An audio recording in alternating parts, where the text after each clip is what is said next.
With another SAT right around the corner, a lot of my students have been asking me, what's going to be on the test? Well, in this video, I'm going to summon my powers of divination and gaze into the future. Oh wait, we're not doing that? Look y'all, nobody can gaze into the future, but anybody can gaze into the past and use that to make educated predictions about the future. And for this video, that's exactly what I've done. I've gathered leaked versions of a bunch of SATs from the past year, and I've analyzed them carefully in search of trends. And I've used those insights to come up with 9 predictions about what I think you are likely to encounter on the upcoming test. Some of these predictions are specific to the reading and writing section, some are specific to math, and others apply to the general test itself. Even if I can't gaze into the future, I can say with confidence that you are highly likely to see most, if not all, of these predictions come true on the test you're about to take. So if you want to maximize your score, stick around. Prediction number 1, repeated questions. The College Board has gotten lazy. They have started taking questions from past exams and repeating them again and again and again. What does this mean for you as a test taker? Well, the obvious takeaway is that you need to be spending more time studying with official practice materials. That means the official tests on Blue Book, questions from the question bank, and if you can get your hands on them, leaked versions of past exams. If you do this, I can almost guarantee you that you will see some of the exact questions you've studied come up on the test you're about to take. And when you do, you should be able to get them right. But be careful, because this brings us to prediction number 2, adapted questions.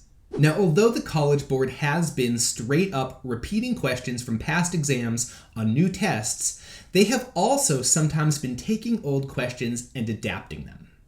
Let me show you an example of what I mean. Now, looking at the 2 questions displayed on the screen, you can see that they're almost identical, but there are a few differences. First, the names of the specific monarchs have been changed. But that doesn't matter to you as a test taker. More significantly, the answer choices have changed, or at least some of them. In the question on the left, which originally comes from the official question bank, the correct answer was C, buttress. But that specific answer choice doesn't even appear in the question on the right, which came up on a recent version of the test. In that case, the correct answer was A, assert. And this is just one of many examples of how the College Board can take old questions and modify them. In the math section, you may see the same question, but with different numbers. And on the reading section, you may see the same text, but with an entirely new question attached to it. Now, what does this mean for you as a test taker? Well, the key takeaway is that you need to exercise caution.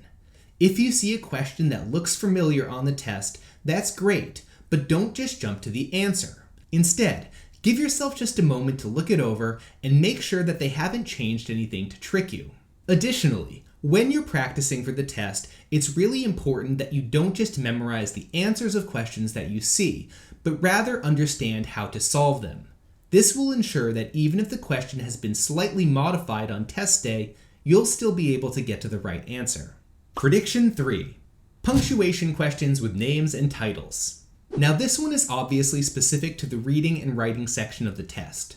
But one thing I've noticed is that I've seen a lot of questions come up where you will be required to determine the correct punctuation for names and titles. Let me give you an example to show you what I mean.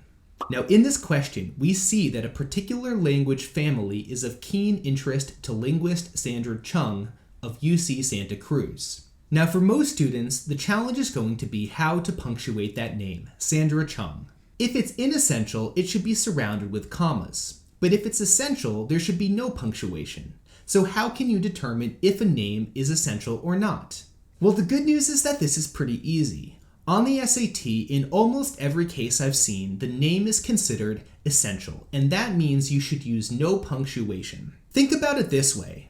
The sentence is telling us that this language is of interest to a specific linguist, but if it doesn't provide the name, we won't know which specific linguist they're talking about, and so the sentence, while grammatically complete, wouldn't make sense to the reader. All of this confirms that the name itself is essential, which means it should not be surrounded by any punctuation, which means that the correct answer is D. Prediction 4, equations with no solution. Now obviously we're moving over to the math section here. And one pattern I've noticed is that they'll give you an equation with some kind of constant in it, and you need to determine the value of that constant to ensure that the equation has no solution. Let me give you an example to show you what I mean.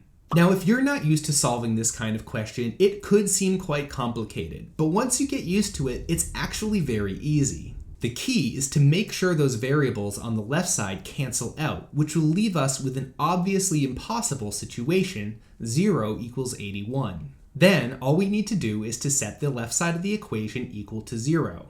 Once we do that, it becomes clear that 12r must be equal to 5, which means that r is going to equal 5 over 12.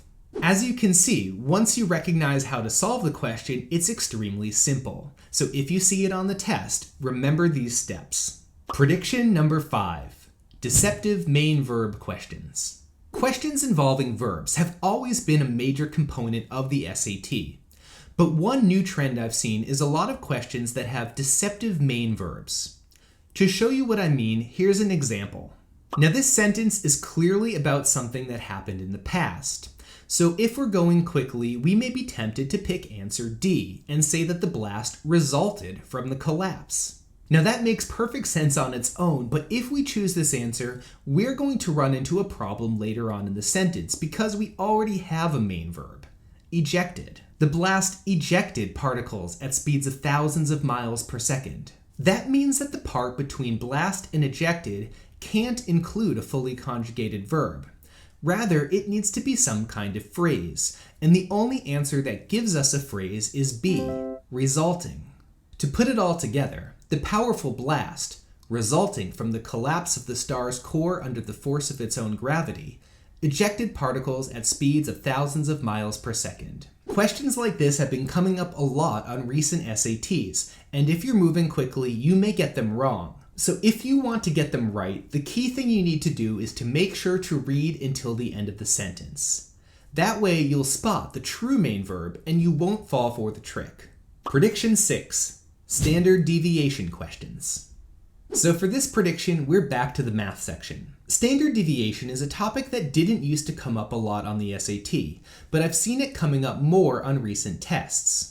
It's not an inherently difficult topic, but you do need to know how to deal with it when you see it. The good news is that for most standard deviation questions, you don't actually need to know how to calculate standard deviation. Let me show you an example. Now in this case, it's asking us to determine a value of h that would result in the standard deviation of dataset B being lower than that of dataset A. Of course, we could try to solve this manually, calculating the standard deviation of both sets, but that would take a lot of time and energy. We could also solve this using Desmos, plugging in the datasets into a table and using the standard deviation function built into Desmos to calculate the standard deviation.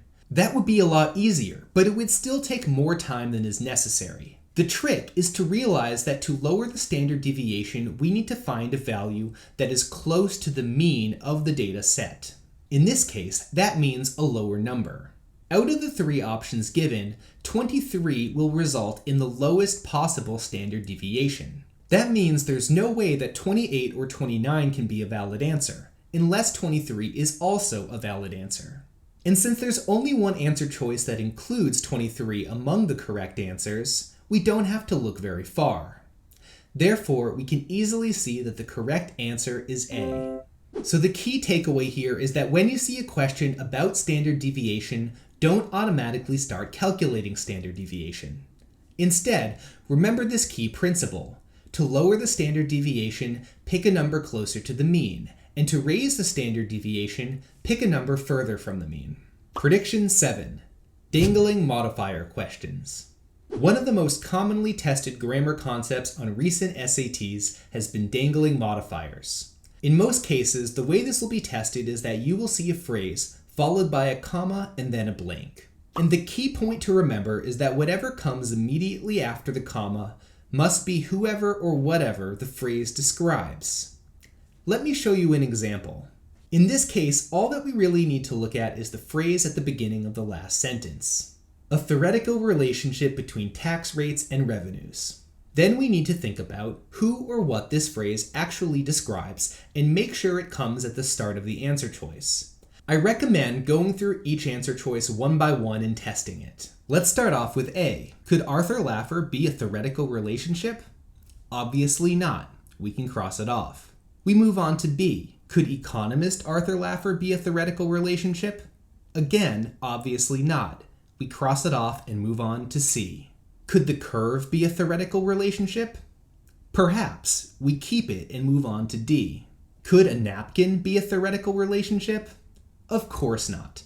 We cross it off, leaving only one answer. C.